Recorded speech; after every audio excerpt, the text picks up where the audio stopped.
శక్తి ఎక్కువ. ఇంతమంది మీరు కూర్చుని విని ఆనందాన్ని అనుభవించినప్పుడు వచ్చినటువంటి ఆనంద తరంగములతో ఈ ప్రాంగణం నిండిందనుకోండి, ఆవిడ వస్తుంది పాడ్యమి నుంచి. దానికి శంకరులు ఇచ్చినటువంటి కానుక మనకి. కాబట్టి చెంచంపకనాసికాగ్ర విలసన్ముక్తామణీరంజితాం శ్రీశైలస్థలవాసినీం భగవతీం శ్రీమాతరం భావయే. భావయే, నేను మనసులో భావన చేయుచున్నాను. అందుకే ఇవి మెట్లు. అందుకే మనకి సప్తశతి పారాయణ చేసేటప్పుడు కూడా కొన్ని మాటలు చెప్తారు. భజే దుర్గాం, దుర్గమ్మని భజించండి, భజన చేయండి. ఆ మాట నోటితో అనండి. పోనీ మనంతట మనంగా అనకపోయినా పేరున్న వాళ్ళు కనబడ్డారనుకోండి, ఓసారి ప్రయత్నపూర్వకంగా పిలగాలి. ఆ దుర్గమ్మ అనాలి ఓసారి. నువ్వు ఎవరినన్నావో కానీ నోటితో అన్నావా లేదా ఆ రోజు చాలు. భజే దుర్గాం, యజే దుర్గాం, స్మరే దుర్గాం. దుర్గమ్మని స్మరించు, ఆరాధన చెయ్యి. అవి మెట్లు, అది తీసుకొస్తున్నారు శంకర భగవత్పాదులు. అటువంటి తల్లిని నేను భావయే, మనసులో భావన చేయుచున్నాను. వెళ్ళి మూర్తి ముందు నిలబడడం కాదు, నీ మనసులో ఆ పొంగు రావాలి. అసలు శ్రీశైలం వెడుతున్నాను అనేటప్పటికీ అబ్బా నా తల్లిని ఎప్పుడు చూస్తానో ఎప్పుడు చూస్తానో ఎప్పుడు చూస్తానో ఆర్తి కలగాలి. ఆర్తి కలిగి గబగబా వెళ్ళి ఆ కృష్ణానదిలో పాతాళ గంగలో స్నానం చేసి, ఏదో పాతాళ గంగా జలమజ్జన నిర్మలాంగా భస్మ త్రిపుండ్ర సమలంకృత ఫాలభాగా గాయంతి దేవముని భక్త జనాభవంతం శ్రీమల్లికార్జున విభో తవ సుప్రభాతం. పరుగు పరుగున ముందు ఆ మల్లికార్జున లింగం చూడ్డానికి వెళ్ళి ఆ లింగం వంక చూడగానే ఆనందపడిపోయి అమలం కమలోద్భవ గీత గుణం చ మదం స మదాసురనాశ కరం రమణీయ రుచిం కమనీయ తనుం నమస్సాంబ శివం న తపాపహరం శివం శంకరం బంధురం సుందరేశం నటేశం గణేశం గిరీశం మహేశం దినేశేందునేత్రం సుగాత్రం మృడానీపతిం శ్రీగిరీశం హృదా భావయామి అని నమస్కారం చేసి అప్పుడు భ్రమరాంబా దర్శనం.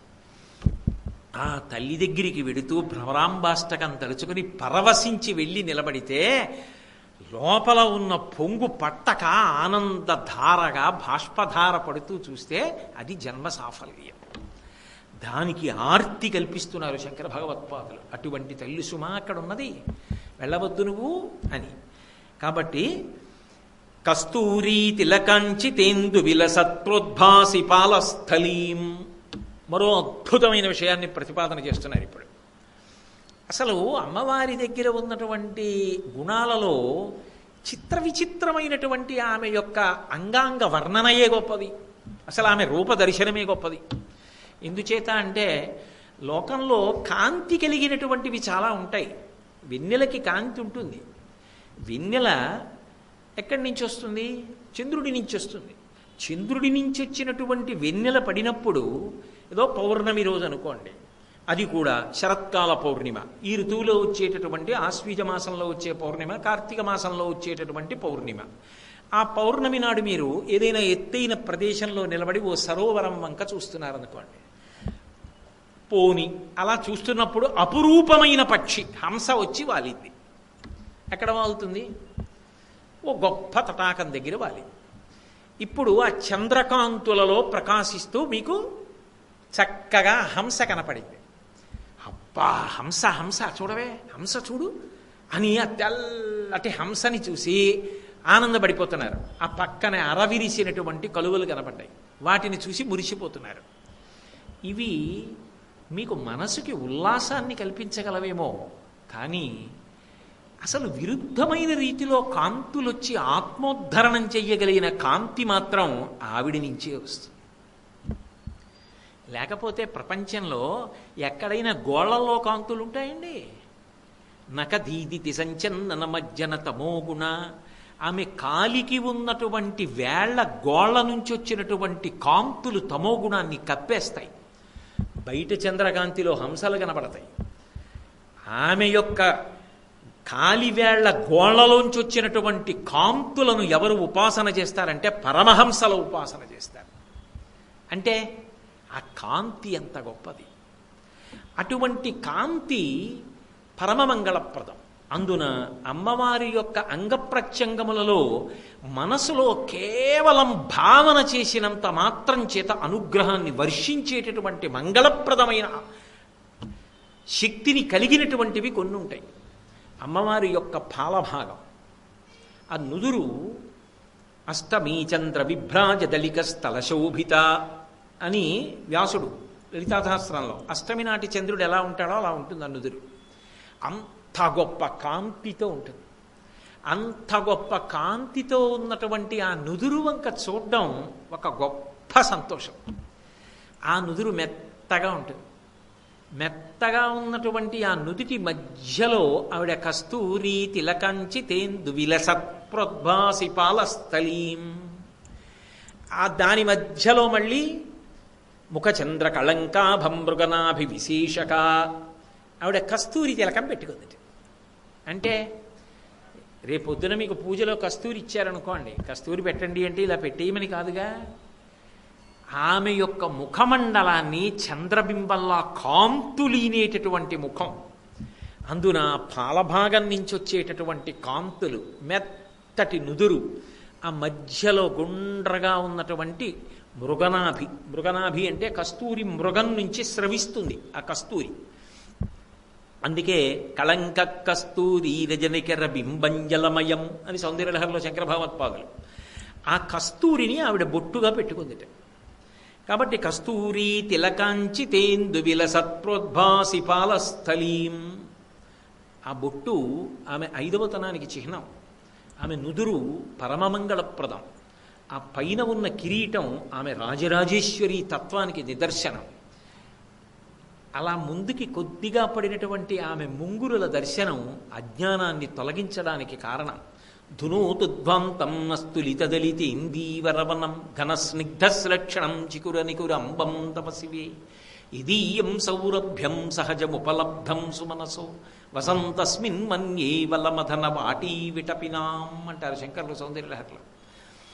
ఆ అలకలతో కూడుకున్నటువంటి, అంటే ఇలా నుదురి మీద పడినటువంటి ఆ ముంగురులు, ఆ కిరీటం, దాని మీద ఉన్న తదియనాటి చంద్రరేఖ, ఆమె యొక్క పాలభాగం కాంతులీనుతూ దాని మధ్యలో ఉన్నటువంటి ఆ కస్తూరి తిలకం, దాని వంక చూశారనుకోండి, మామూలుగా బయట చూడడం కాదు, ఒక్కసారి కళ్ళు మూసుకుని అలా అమ్మవారి ముఖమండలం వంక అలా నుదురు వంక మీరు చూస్తున్నారనుకోండి, అలా అమ్మ పాదాల దగ్గర కూర్చొని అలా చూస్తుంటే అమ్మ ఏం చేస్తుంది, ఇలా మీ వంక చూస్తుంది.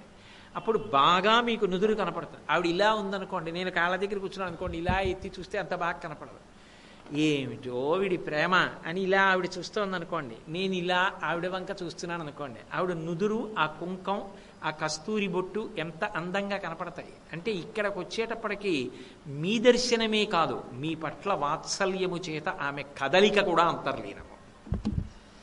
ఏకన్యంచ నతిక్షమం మమ పరంచ ఆకుంచ పాదాంబుజం మధ్యే విష్టర పుండరీకమభయం విన్యస్య హస్తాంబుజం త్వాం పశ్యేమ నిషేదుషీం ప్రతికలంకారుణ్య కూలంకష స్ఫారాపాంగతరంగమంబ మధురం ముగ్ధం ముఖం బిభ్రతీం అంటారు పరాశర భట్టర్లు. అలా కాలు మీద కాలేసి కూర్చున్నటువంటి తల్లి, అయ్యో వీడు వచ్చాడే పాదములను అర్చించడానికని ఒక కాలుని హేళగా దింపి కింద పెట్టి 2 పాదములను దర్శనానికి అనుగ్రహించినప్పుడు ఉండే అదృష్టం ఎలా ఉంటుందో, ఇలా కూర్చున్న తల్లి పాదముల దగ్గర కూర్చుని ఆ నొసటి వంక, బొట్టు వంక ఎంతో సంతోషంగా, అబ్బా ఎంత అందంగా ఉందో, బాలసూర్య బింబంలా ఉంది, ఎర్రగా గుండ్రంగా కాంతులతో ఉన్న నుదురు, మా అమ్మ అన్న ఆనందంతో ఇలా శ్యామశాస్త్రి గారు కీర్తనలో పట్టుకున్నట్టు పాదాలు పట్టేసుకుంటే ఇలా చూసిందనుకోండి, ఏరా అని ఆవిడ్ని ఇలా చూడడంలో ఉన్న ఆనందం కస్తూరి తిలకంచితేందు విలసత్ప్రోద్భాసి పాలస్థలీం. ఇప్పుడు ఆమె ఇలా అంది అనుకోండి, నుదురొక్కటేనా, ఉత్తర క్షణం ఆకర్షించేది ఏమిటంటే కర్పూర వీటికామోద సమాకర్ష దిగంతరా. ఆవిడ చర్వణం చేసేటటువంటి తాంబూలపు సువాసనలు ఉంటాయే, అవి దశ దిశల ఆవరించి ఉంటాయి. ఇక్కడ బొట్టు ఎంత ఎర్రగా ఉంటుందో ఆవిడ నోరు అంత ఎర్రగా ఉంటుంది, ఎందుకంటే తాంబూల చర్వణం చేస్తుంది. తాంబూల చర్వణం సువాసినుల హక్కు. భర్తకి అన్నం పెట్టి వాళ్ళు తాంబూలం వేసుకుంటారు. అంటే నా ఉద్దేశం ఇతరులు వేసుకోకూడదనో ఎవరినో చిన్నబుచ్చడమో నా ఉద్దేశ్యం కానీ కాదు. ఒకటి చెప్తున్నప్పుడు దానికి సంబంధించిన విషయాన్ని ప్రతిపాదించవలసి ఉంటుంది అంతే.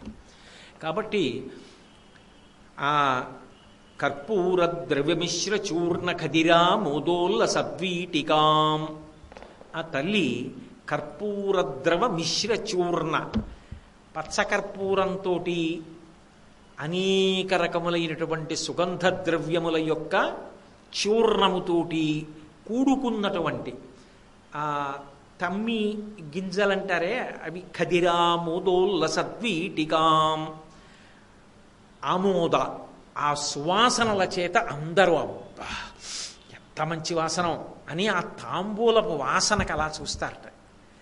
ఆవిడ మెల్లిగా తాంబూల చర్వణం చేస్తుంటే తెల్లటి దంత పంక్తి, మధ్యలో ఇరుక్కున్న చిన్ని చిన్ని తమలపాకు ముక్కలు, ఎర్రటి నాలుక, ఎర్రటి పెదవులు, ఎర్రటి నోరు, అందులో అక్కడక్కడ ఉన్నటువంటి తెల్లటి కర్పూర కళికలు, సువాసన. ఆ నోరు కనపడింది అనుకోండి, అక్కడే కూర్చున్నవాడు ఆ నోటి వంక అమ్మా ఎంత బాగుందో అమ్మా వాసన అన్నట్టుగా చూస్తే అమ్మతనం ఏం చేయించాలి? అమ్మతనం ఏం చేస్తుంది? నవ్వులుతున్న తాంబూలపు పిడచ తీసి నోట్లో పెడుతుంది. దేనికైనా ఫలితం చెప్పగలరేమో కానీ అమ్మవారి తాంబూలానికి ఉండేటటువంటి ఫలితాన్ని చెప్పడం నా వల్ల కాదని శంకర భగవత్పాదులంతటి వారు దానికి ఫలస్తుతి చెప్పల. సౌందర్యలహరి చేస్తూ రణీజిత్వా దైత్యానపహృత శిరస్త్రై కవచిభిః నివృత్యై చండాంశస్త్రిపురహర నిర్మాల్య విముఖై విశాఖేంద్రోపేంద్రో శశి విశిద కర్పూరశకలాః విలీయంతే మాతస్తవ వదన తాంబూల కవళాః అన్నారు. ఎవరు? విశాఖేంద్రోపేంద్రో, విశాఖుడు అంటే సుబ్రహ్మణ్యుడు, ఇంద్రో స్వర్గలోకాధిపతి ఇంద్రుడు, ఉపేంద్రో శ్రీ మహావిష్ణువు. వీళ్ళింత గొప్పవాళ్ళు ఎందుకయ్యారు? ఎప్పుడూ పిల్లలుగా అలాగే ఎందుకుంటారంటే నిత్యయవ్వనంలో అమ్మవారి దగ్గర తాంబూలపు పిడచలు తిన్నారట. అవి ఎటువంటి తాంబూలపు పిడచలు? గబగబా వచ్చారట. నివృత్యై చండాంశస్త్రిపురహర నిర్మాల్య విముఖై. శంకరుడు తినగా మిగిలినటువంటి అన్నం తినడానికి కుదరదు, ఎందుకంటే ఆయన చండీశ్వరుడికి ఇచ్చిన వరం. ఆకలి మీద ఉన్నారు, యుద్ధం చేసి వచ్చి గబగబా కిరీటం అవన్నీ తీసేసి అమ్మా గెలిచామమ్మా అని చెప్పడానికి పరిగెత్తుకుంటూ వచ్చేసారు. ఎందుకంటే కవచాలు తీయడం కుదరదు, ఇనప గుండీలు గట్టిగా బిగించేసి ఉంటాయి, కవచం అలా విప్పేయలేరు తొందరగా.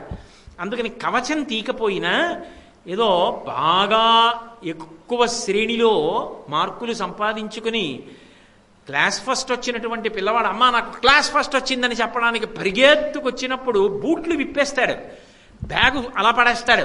కానీ సాక్స్ విప్పడానికి కొంచెం కూర్చోవాలి, అమ్మకి చెప్పేయాలి తొందర. అందుకని సాక్స్తో పరిగెత్తుకొచ్చేసినట్టు కవచం మాత్రం విప్పలేదట. అందుకని విశాఖేంద్రోపేంద్రో వాళ్ళు నివృత్యై చండాంశస్త్రిపురహర నిర్మాల్య విముఖై రణే జిత్వా దైత్యానపహృత శిరస్త్రై కవచిభిః. పైనున్నటువంటి కిరీటాలు తీసేశారు, ఇలా టక్కుని తీసి పెట్టేయచ్చు కాబట్టి కవచాలు మాత్రం విప్పకుండా పరిగెత్తుకుంటూ వచ్చేసారు. ఎవరి దగ్గరికి? అమ్మ దగ్గరికి. అమ్మ ఏం చేస్తోంది? శంకరుడికి భోజనం పెట్టి ఆవిడ భోజనం చేసిందని గుర్తు. ఆవిడ భోజనం చేసి ఏమిటి చేయకుండాను ఎప్పుడూ కూడా తాంబూల తెరవడం చేస్తుంటుంది. తాంబూల పూరితముఖి, ఆ తాంబూలం నవ్వులుతోంది. ఇంత అమ్మ అమ్మ మేము గెలిచామమ్మా అని చెప్పడానికి వచ్చిన వాళ్ళు చెప్పడం మర్చిపోయారు.